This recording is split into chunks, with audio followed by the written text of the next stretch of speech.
এই দ্রবণটি এবং সেকেন্ডেরটা এই বর্ণহীন দ্রবণটি। এই দুটোকে অ্যাট এ টাইম আমি যোগ করছি দুটো পৃথক জিনিসের মধ্যে। তো সবাই লক্ষ্য করো,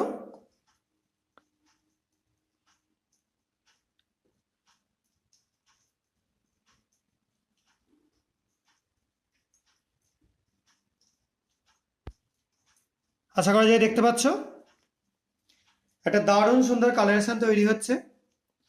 প্রথমটাই যেটা যেটা এই সাইডে রয়েছে, এটা তোমরা রেডিশ একটা কালারেশন দেখতে পাচ্ছ, আর এ পাশে যেটা রয়েছে সেটার মধ্যে একটা বিশেষ টাইপের নীলাভ সবুজ অথবা তোমরা প্রুসিয়ান ব্লু কালারও বলতে পারো, সেরকম কালার দেখতে পাচ্ছ। তো এই যে জিনিসগুলো হলো বা এই যে রিয়াকশানগুলো হচ্ছে, এর পেছনে কারণ কি সেটা এক্সপ্লেন করবার আগে আমি তোমাদের একটা গ্লাস ড্রপার দিয়ে উপর থেকে কিছুটা সলিউশন তুলে নিয়ে নিচে রিলিজ করে দিয়ে দেখাচ্ছি।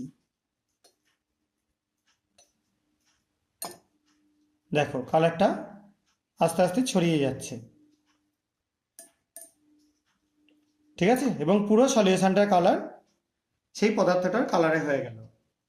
এবং এটাও যেটা রয়েছে সেটাও তোমরা দেখতে পাচ্ছ, সেটাকেও যদি আমরা